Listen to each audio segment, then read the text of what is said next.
everybody. My name is Savannah Eccles, and today we're going to talk about the human brain. I find this topic to be very interesting because we all have a brain, and it is an organ in our body that kind of runs and is in charge of everything. So,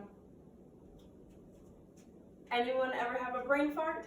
I know that I tend to have them at least once a day. It's when you're trying to think of something or the word is just on the tip of your tongue, but you're just not able to fully remember what it is you're trying to say. So it's not anything that's in danger for you or anything crazy like that. It's just a natural phenomenon that happens, and if you think about it long enough, the connections will happen and you'll remember what you're trying to talk about. So, very generic version of what the human brain does. So right here is your frontal lobe, and in there is where all your decision making and voluntary movements are. So my decision to talk with my hands, or pick up my feet, decide where I want to eat for dinner, all that kind of stuff is all decided here, and it is a very large region. And then you'll go over here into the parietal lobe, and that is your senses, so your taste, touch, hearing, smelling, all of that. Knowing that I can, pressure surfaces, all of that is done there. And then you come back here into your occipital lobe, and that is your visual processing. So my ability to see in color, in depth, tone, all of that movement happens there. Then we'll go into the temporal lobe, which is right here, and that is our language processing. So I only speak English, so mine probably doesn't have to work super hard. But if you learn more than one language, that all kind of gets registered and deciphered from there. Then we'll come into the cerebellum, and that is less about a voluntary physical movement, more about like my posture, my bowel system, all of that, just movements that isn't, it is also my conscious movements, but it's also the subconscious kind that I don't always have to really think about in order to have it happen. It just kind of naturally does. And then finally, into your brainstem, it is what helps your heart rate go, helps with your breathing. Again, it's something that, like your breathing, you can control, but you often don't just do it even in your sleep. So, go to the next one. So what makes all of that work are your neurons. So these are what communicate back and forth with each other in order to process that information and send it where it needs to go. So you can think of like the dendrites as kind of like a mailroom. So information will come in on this side and it'll get filtered and decide where it needs to go. And then it'll shoot that message out the other side. And then this is where it sends out the messages. So it'll decide, it needs to go this way or this way or this way from on this side. And we actually have 100 billion neurons in our body, or in your brain, and they all work together to communicate to make everything function.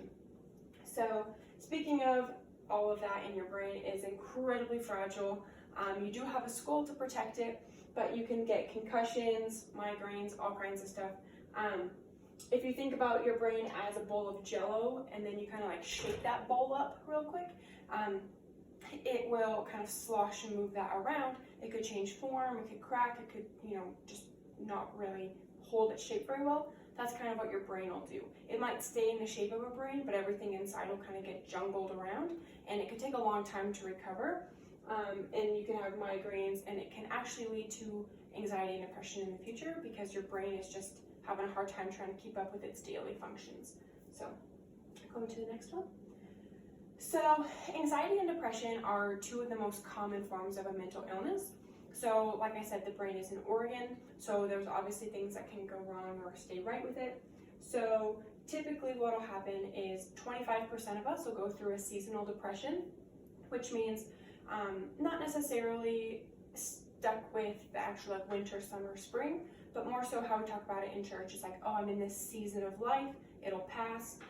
It's that similar concept of just for a little bit of time, you might have a hard time staying calm or being, super happy all the time. You might just feel like you're in a depressive state. That happens to about 25% of us. And then 14%, according to Brain Facts, is going to be the, more chronic system and will actually be designated as a mental illness. So they used to believe that it had to do with all your hormones being out of whack, and that is true in a sense, but it also has a lot to do with the neurons just firing all the time rapidly, almost as if you are in a busy, crowded room. You know, you can hear 1 or 2 people speak, but as soon as 30 people start talking to you, you kind of get flustered. So, can we go to the next one? And then in conclusion, so as children of God, we really want to make sure that we are, you know, taking care of our bodies, doing what they need to do. We can't always, predict the future and protect ourselves the way that we want to, but by eating right, you know, exercising, you can really help your brain stay active and healthy. We can do sports and all that, but make sure that you're taking the proper precautions, wearing a helmet, doing everything that you need to do in order to, you know, keep your brain safe. So even though it can kind of jostle around, by, you know, hanging back, doing everything that's necessary to stay safe, you can kind of protect yourself a little bit. So thank you for watching, and I will list, if you want to go to the next one, my references. I'll list these in my slide, in my PowerPoint, which will also be attached to the video. So thank you.